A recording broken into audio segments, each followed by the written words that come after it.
ואנחנו עכשיו בפינת התרבות, תיאטרון קהילתי רדיקה, בשיתוף מרכז קהילתי ראש פינה והמועצה המקומית בראש פינה, מביאים לנו ביום שבת, שזה ממש מחרתיים, ב19:00 למרכז הקהילתי, את התיאטרון הקהילתי רדיקה. קבוצת שחקנים תעלה את ההצגה המעשייה ושמה אהבה. מדובר במחזמר שמספר את סיפורה של נשמה בחיפושה אחר אהבה. החל בסבך העולם החומרי ועד לפסגתו של העולם הרוחני. המחזה מבוסס על פילוסופיית היוגה, כפי שמתארת ספרות הודו העתיקה.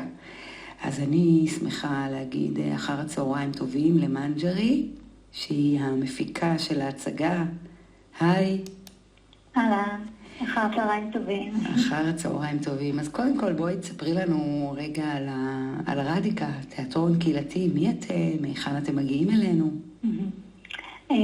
אז אנחנו, כמו שזה נשמע, תיאטרון קהילתי, שבעצם כל החברים שלו זה אנשים שמתרגלים רוחניים, מתרגלים יוגה, אבל לאו דווקא התרגול הפיזי של היוגה כמו שהיוגה מוכרת, אלא יותר, זה נקרא בקטי יוגה, זה יוגה של הלב, יוגה של אהבה, של חיבור פנימה, חיבור לרוחני. כולם מתרגלים את סוג התרגול הזה, וביחד אנחנו יוצרים ומעלים תכנים עם משמעויות עמוקות. אנחנו לא מהצפון, אנחנו אזור גבעת עדה, בנימינה, חלק ממרכז הארץ. זה ככה... אז בעצם מין אנסמבל יוצר כזה. בדיוק. כמה זמן אתם כבר... כן. המכנה המשותף זה שבאמת כולם מתרגלים רוחניים, עוסקים ביוגה.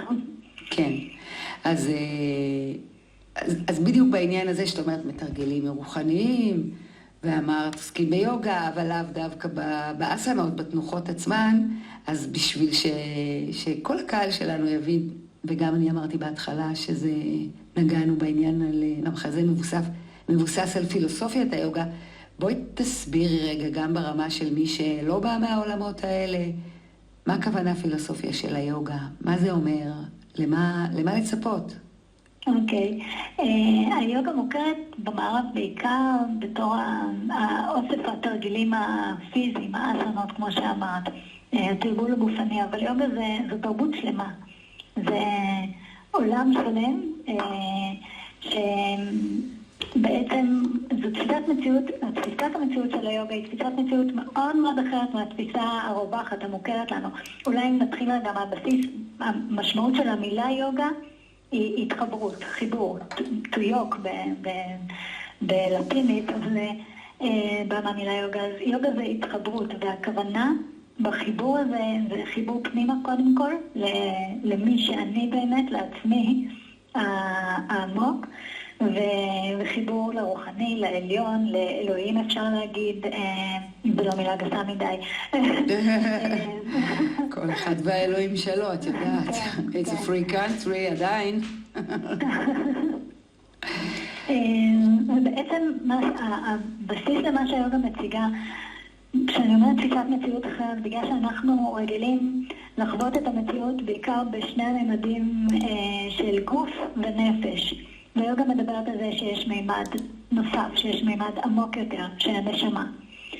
גוף ונפש, שניהם, אפשר להגיד שזה אלמנטים חומריים, במערכת שאנחנו קוראים לה אני, והאלמנט השלישי, האלמנט של הנשמה, שאנחנו כמעט לא נוגעים בו בתרבות שאנחנו חיים בה, זה הרוחני, זה הנצחי, זה מה שלא מתקלל, לא משתנה.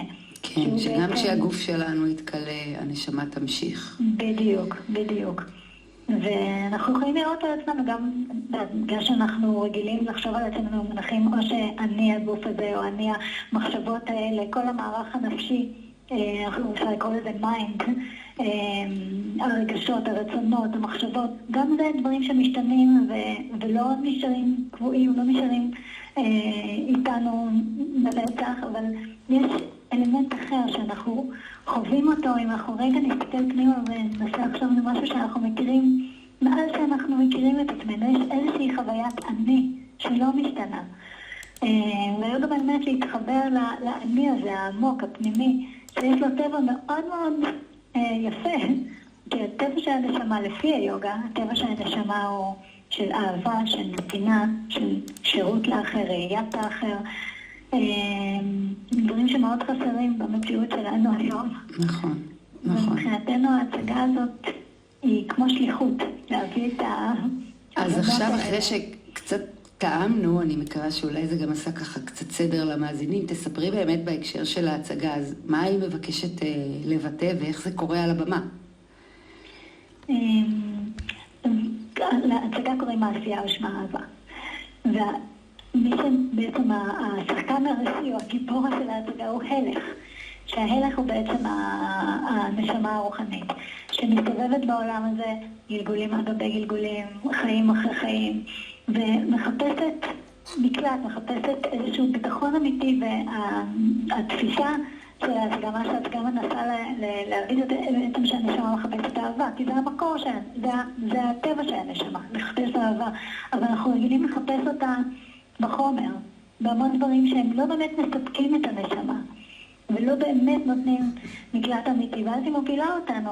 לאורך ההצגה אנחנו ממש עוברים תהליך עם ההלך הזה, כל המקומות שבהם הוא מחפש את המקלט הזה של אהבה אמיתית, וכל פעם הוא מתאכזב מחדש, וכל פעם הוא מבין את האשליה שבחומר, ואת הבלבול אפילו בין אהבה לתאווה, שזה בלבול מאוד רווח גם בתרבות שאנחנו חיים בה.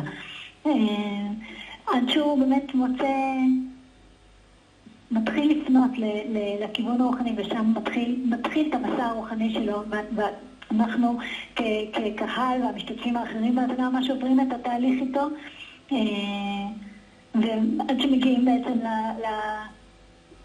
לאהבה העליונה, לאהבה הנצחית. אני לא רוצה לעשות ספוילרים. לא, לגמרי, בדיוק, תשאירי ככה קצת. אני מרגישה שמי ששומע מצד אחד זה מעורר המון סקרנות לבוא, ואני תכף אזמין עוד פעם ואגיד את כל הפרטים.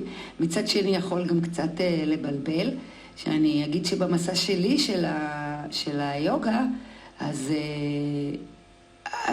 אני בשלב שהדברים, אני מרגישה שהם מתחילים להתיישב, הם רחוקים מלהיות יושבים, מלהבין את מה שאת אולי כבר נמצאת בו, ואני חושבת שזאת הזדמנות, דווקא למי שעכשיו אומר, וואי, מה זה לא העולמות שלי, לא יודע אם זה בדיוק אני ואם מתאים לי, אז אני דווקא מרגישה שזאת הזדמנות, באיזושהי דרך שהיא בלתי אמצעית, שהיא לאו דווקא עכשיו תבוא ותתרגל או תיקח שיעור בפילוסופיה, בוא תבין את החוויה, בואי תביני, ומשהו יתעורר. את המהות של הדברים. כן, בדיוק, ומשהו יתעורר שם ויספר איזשהו סיפור חדש, אולי אחר. אני מרגישה שאני הולכת להרוויח מזה שאני אגיע ביום שבת. וואו, האמת שזו בעצם המטרה שלנו, איזשהו לחשוף לעולם הזה שהוא כל כך יפה והוא כל כך נותן נחמה, באמת במציאות הזאת הכל כך לא פשוטה שאנחנו חיים בה, בעיקר בימים האלה. תמיד המציאות היא לא פשוטה, היא מאמתת אותנו עם הרבה מאבקים, עם הרבה קשיים, אבל התקופה האחרונה היא בעיניי כמעט בלתי אפשרית אם אין את הנחמה הזאת של ראייה קצת אחרת, של ראייה שנותנת מימד אחר, שנותנת כלים להתמודדות. ואני חושבת שעוד דבר שמאוד מאוד משמעותי, אוקיי, יש עוד שני דברים, אם זה בסדר, אם יש לי עוד דברים. כן, בקצרה. אוקיי, שקודם כל, ההצגה באמת מאתגרת את התפיסות הרווחות שלנו, לגבי עצמנו, לגבי המציאות, כי היא נותנת נקודת מבט שאנחנו לא רגילים אליה. והמקום הזה שהוא מאוד מאתגר, כאילו מגיע בסופו של דבר, גם אם לאורך ההצגה המקומות האלה קופצים ומאתגרים, יש בסופה של ההצגה יש עיון פילוסופי, מי שיצרה את ההצגה, ואז זה גם המקום לעלות שאלות, אבל גם פתאום היא יכולה להסביר את כל הדקויות האלה, וכאילו אותו, יש לי את המילה באנגלית, to reconcile, ליישב את הפערים האלה שיכולים פתאום להיווצר, או את המקומות שהמיינד קופץ ואומר, אבל רגע, למה זה ככה? ואז היא נותנת הסבר מאוד עמוק, מאוד יפה ומאוד כמו מניח את הדעת, נותן הדברים מפה למקומות מאוד מאוד ברורים ופשוטים אפילו. והדיון הזה בסוף ההצגה הוא מאוד מאוד חשוב בעיניי. אז יפה, את ממש הרמת פה להגיד באמת שבסוף ההצגה נשארים רגע, ואפשר לשמוע קצת יותר, ויש שיח עם הקהל, שזה תמיד הזדמנות מעניינת. מדהים. איזה מין קהל אתם פוגשים? אני לא יודעת כמה זמן אתם מעלים את ההצגה, אבל עשיתם את זה גם לפני 7 באוקטובר? לא. זאת אומרת, אתם כבר לתוך קהל שבור, נגדיר את זה ככה. נכון, וזה שאלות שגם עולות תוך כדי, והרבה מנקודות הסבר על 7 באוקטובר עולות כחלק ממה שהקהל מביא, ואנחנו פוגשים קהל מאוד מגוון, גם של חבר'ה צעירים, אפילו לפעמים מאוד צעירים, גם של אנשים מאוד מבוגרים, של קהל בוגר, ממש קהל מכל פני הקשת, הורים עם ילדים, אנשים שמוצאים מחפשים, גם אנשים שמחפשים איזשהו מענה לקשיים שחווים בתקופה הזאת, גם אנשים שבאים פשוט מתוך סקרנות. אז אנחנו נזמין את הקהל. יום שבת הקרוב, מוצאי שבת, בשעה 7 בערב במרכז הקהילתי בראש פינה. חפשו את הפרסומים, תקנו כרטיס בסכום חברתי למדי, ותגיעו לחוויה מעניינת ומנחמת. תודה רבה, מנג'רי, המפיקה של ההצגה מעשייה ושמה אהבה. מילה על השיר שנשמע לסיום, יש בי אהבה, ביצוע של אריק איינשטיין. כן, אני חושבת שהוא מאוד, המילים שלו מאוד משקפות את הרוח של ההצגה, גם בעולמנו אמר, כן. כל הקטעים יש תקווה, כי יש אהבה, ואהבה זה הטבע שלנו, והיא תנצח. אמן. אז הנה, אריק איינשטיין, תודה רבה. תודה רבה, תודה על ההזדמנות.